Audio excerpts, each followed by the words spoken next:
Hi guys, it's Julia. I just wanted to record a quick video showing how to set up my universal automation setup. I saw that there were some issues for some people building it. Some people had some struggles with the A2 part, others with how to set up the OpenComputers part of this setup. So I thought, why not just make an entire video on it and show the process from start to finish. Welcome. So first of all, what is universal automation? In case you don't know yet, the idea is that some recipes in GregTech require a programmed circuit or other non-consumed item. And the reason for this is that some recipes would simply just clash if we don't assign a circuit number to them to differentiate them. So for instance, here we have lapotron dust, TP-Phe alloy dust, and yttrium barium cuprate dust. And they take different circuits. So the first one takes circuit 2, second one takes circuit 1, and the third one takes circuit 2. And additionally, the yttrium barium cuprate also takes oxygen gas, which GregTech is going to see essentially as a fluid. So what we want to do is we want to make our machine work for all these different programmed circuits and not have them clash. So the entire trick here, all that we're really going to do is use a computer to determine when a recipe is finished, and then we're going to return the non-consumed item, in this case a programmed circuit, back into the A2 system. So we're going to need a computer. That's part one of this build, and it is also the part where I think most people get stuck. So I'm going to hopefully, as concisely as possible, explain how you can set it up. So what you're going to need is a computer case. It can be tier 1. You are going to need a screen, which can also be tier 1, a disk drive, and a keyboard.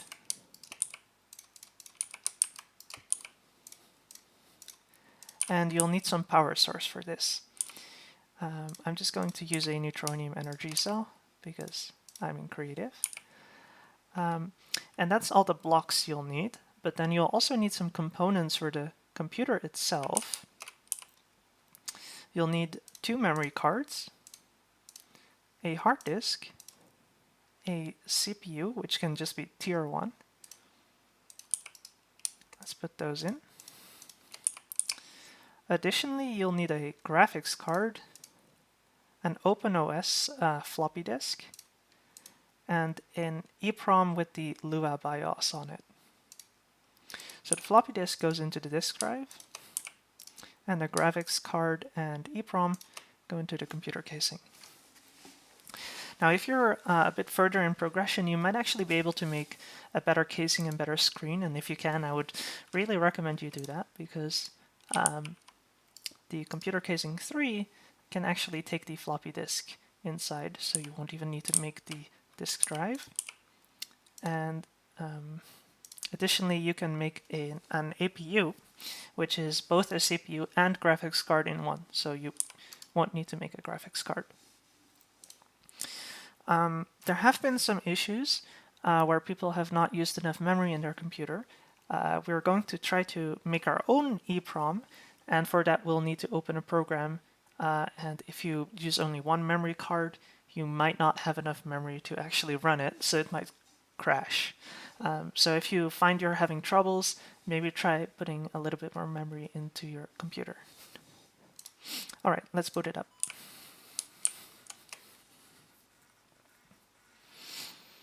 So the first time you start it, it's going to boot up from the floppy disk, and it's going to give you some instructions on how to install OpenOS on your actual hard disk, so you no longer need the floppy disk.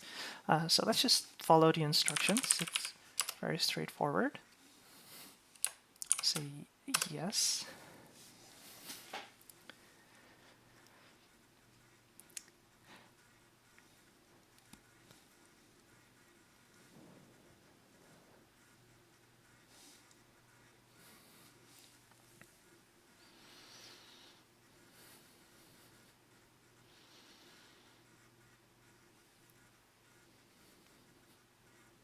Isn't it lovely how fast this is?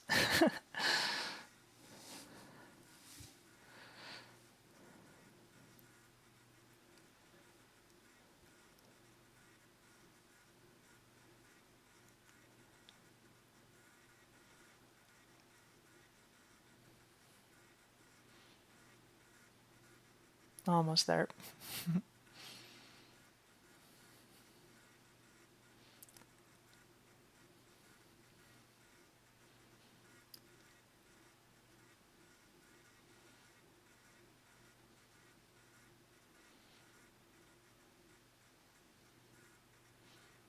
And it's complete. So type yes for a reboot.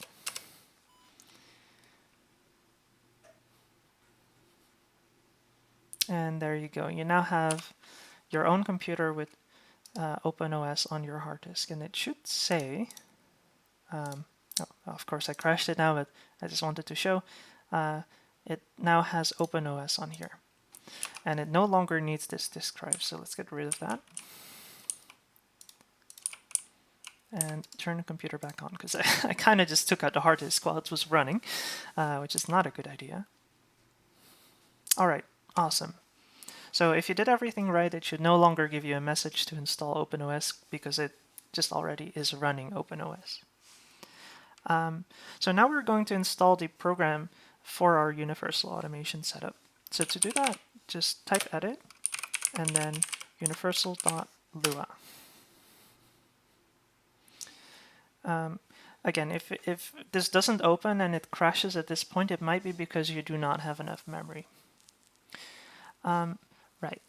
So I've copied the program into my clipboard, and now I'm going to click middle mouse button, and that pastes it into the computer. So it's quite long, but it should fit in your clipboard all at once. So after you've done that, hold Ctrl and S to save, and then Ctrl and W to close. So if everything went all right, you can type ls, and you should see that your universal program is now on your hard disk. So now we want to flash it. So grab your EEPROM for your microcontroller, take out the LuV EEPROM. It only needs this at startup, so your computer is not going to crash if you take it out. Put in the EEPROM that you want to overwrite, and now type flash and then universal, and you can actually tab to complete the file name. So press yes. Takes a second, and I would advise you to name it now. So I'm just going to name it universal. All right, and it seems like it succeeded. So now if we grab it out, it takes a second, but then it updates, and now we have our universal program. And you really only have to do this entire process once. If you've done this once, you can copy it quite easily. If I now grab a crafting table, and I grab a second EEPROM, maybe even more, I can combine them like so, and it's going to copy the program from the first onto the second. And now I have 2, now I have 4, etc. You can just keep copying it now. So you don't have to run this program every time you want a new computer. All right, so now that we have the program, now we need to assemble our computer. So for that, you'll need an electronics assembler, which again you can power through A2 like the other computer. And you'll need a couple parts. You'll need, most importantly, the microcontroller case. Can just be tier 1. You'll need a CPU. Again, tier 1 is fine. A memory. Again, tier 1 works. And the transposer. The transposer is what's going to allow the microcontroller to move items and fluids around. And of course, you'll need your program. So put in the microcontroller case, and as you can see, actually, when you hover over these slots, it's going to highlight where things can go. So that might help you out a bit as well. So here, the upgrade needs to be the transposer. CPU is the CPU, memory, and the EEPROM. And then just click assemble when you're ready. So normally this actually takes about 30 seconds in your world. You might want to use a world accelerator. It's just instant right now for me because I'm in creative mode. Okay, so we have the microcontroller. That was the hard part, I would say. So how do we actually make the setup now? I like to put my microcontroller setups on the back side of my machines. So I'll put the microcontroller right here. And there are a couple constraints on where you put the microcontroller. Some blocks need to be around it. So first of all, you'll need a slightly larger chest directly underneath it or on any side of it. I like to put it underneath. You'll need an ME drive, and you'll need an interface. And I'm going to put my interface right, actually that's the wrong cable, right here. And I like to hide this one. So as long as you make sure that you have an interface, an ME drive, and a slightly larger chest, it's going to be a valid setup. But since we also want to work with fluids, we need to put an input hatch right next to the controller. So I'm going to put it behind it. So as you can see, it actually took up 4 of the 5 sides available. The front face cannot connect to anything. So this is about the most you can do, really. If you have an advanced stocking hatch, which means you're also quite a lot further in progression, it does not need to be next to it. You can put it anywhere you like. But if you use a normal input hatch, it needs to be right next to the microcontroller so that it can read what fluids are inside. Okay, so I like to do some extra stuff here. I like to put some terminals on top so that I can see what is inside of the little subnetwork that has the microcontroller on it. Next, you'll need to put a storage bus on your slightly larger chest, and it needs to have the highest priority on the subnet. So I just set it to 1 because, well, nothing else has a priority. And then you'll need to filter this to all the things that are non-consumed. So in our recipe examples, that's going to be circuit 1 and circuit 2. All right. We also need to put in a storage cell for the items. And it's very important that this is in slot 1. Don't put it in slot 4 or 2. Make sure it's in slot 1. If you use an advanced stocking hatch, then you want to put a fluid storage cell, probably a multi-fluid storage cell, in slot 2. But let's do the normal setup first. So next, we need to do some connections underneath for the subnet.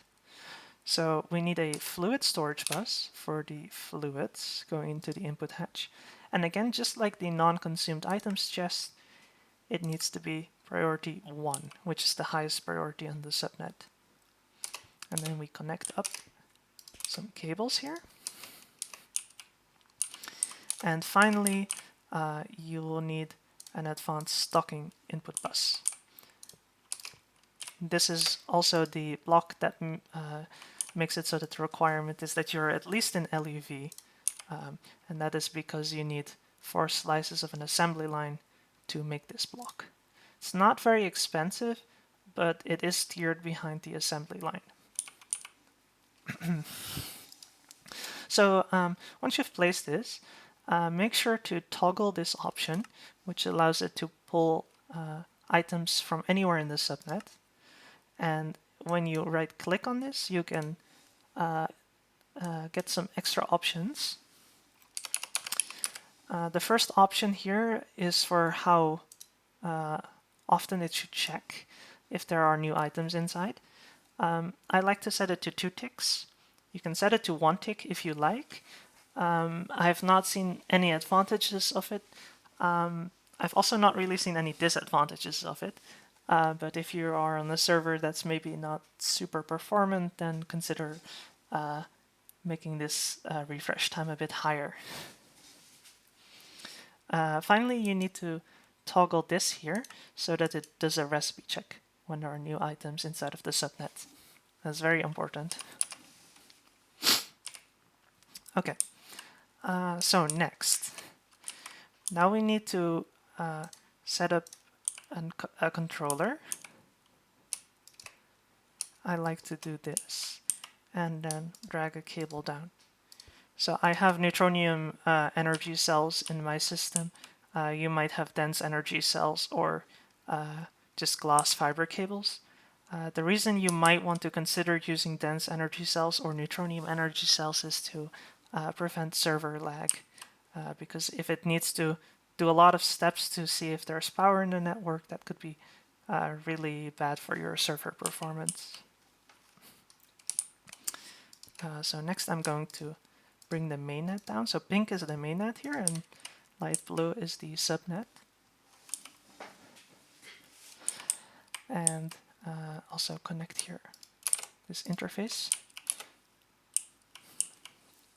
And now we set up our dual interface to P2P dual interface setups. So put a P2P dual interface on your mainnet and then a normal dual interface on the subnet, and you can make multiple of these.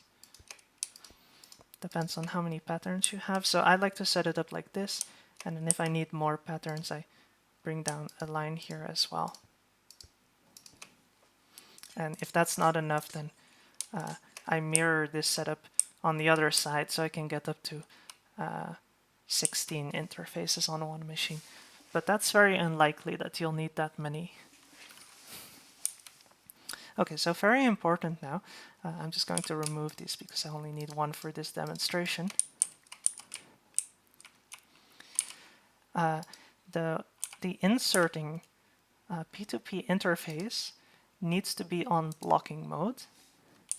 And the receiving interface on the subnet side, you'll need to insert an advanced blocking card and then toggle this option here so that it's on loose blocking mode. This makes it so that the mainnet cannot push anything into the subnet as long as there is at least something inside. And that's very important because otherwise you might get clashing recipes.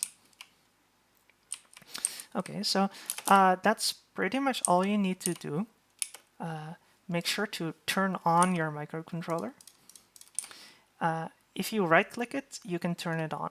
If there are some mistake or if it doesn't have any power, it might start blinking red, which means that something went wrong.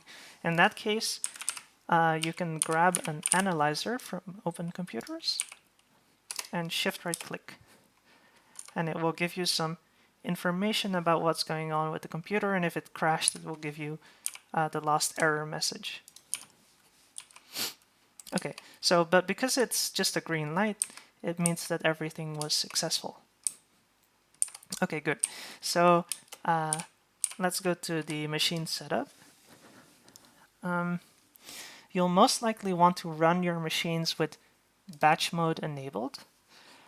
This makes it so that the small overhead that you have for switching the circuits is going to be minimized and possibly even become 0.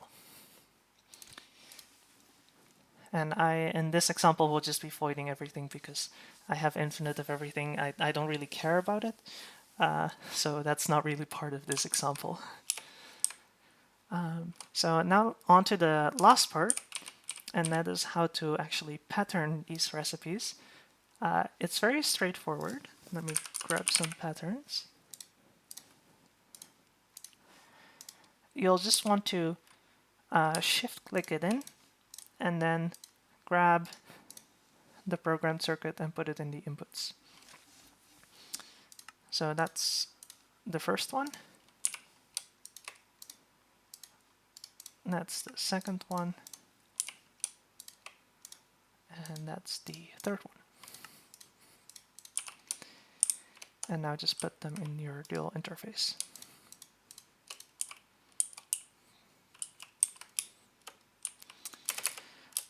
And these are probably very poorly optimized, so it might start blinking.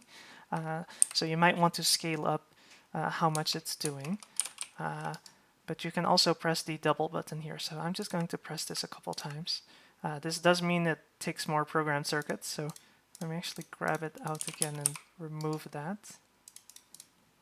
So set these back down to 1 programmed circuit each.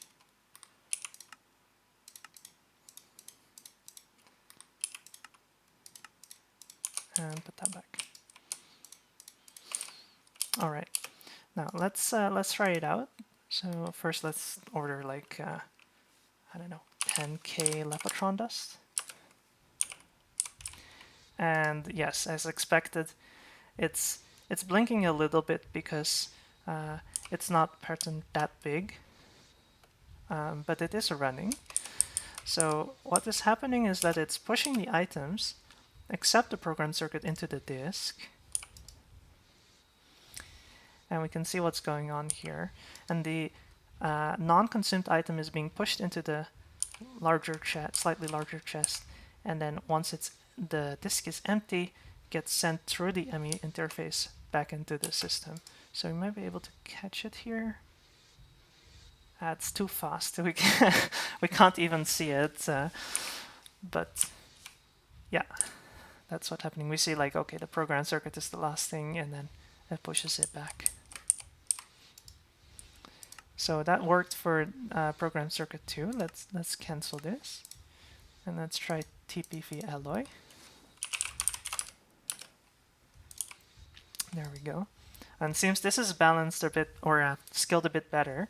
So since it's 1 second or more, it's going to just run continuously, and the overhead is completely ignored because the time it takes to take out the circuit is smaller than the recipe time. All right, and finally, let's see yttrium barium cuprate. So that's going to take the fluid, and now the fluid is going to just go in here. And the microcontroller will check that there is also no fluid remaining when it sends the circuit back to the system. So that's all the basics of this setup. If you want to go a bit further and you want to use advanced stocking input hatches, I'll show that quickly as well. In that case, you want to remove the storage bus and put the stocking hatch onto the machine. It doesn't matter now that it's actually right next to the microcontroller. You can also put it somewhere else. So if you want to, for instance, have it right here, that's also just fine. Again, like the advanced stocking input bus, you're going to want to copy those settings. And depending on the setup, you might want to click this or not, because sometimes the mixer has recipes that only take fluids. I would recommend you do take this option. And finally, you need to insert now a fluid storage cell. Very small thing, but this fluid storage cell needs to be a fresh storage cell. If there has been NBT data added to this storage cell, the setup might actually break. So now just turn off and on the computer, and hopefully we should still be able to make yttrium barium cuprate. Yay! So now it actually goes into this fluid storage cell and gets pulled in by the advanced stocking hatch. You can also alternatively use more input hatches, as long as you have priority 1 on the one next to the microcontroller. Or you could even use regular stocking hatches, but you might need quite a couple for stuff like the mixer or the chemical reactor. So that's all the basics. One more tip.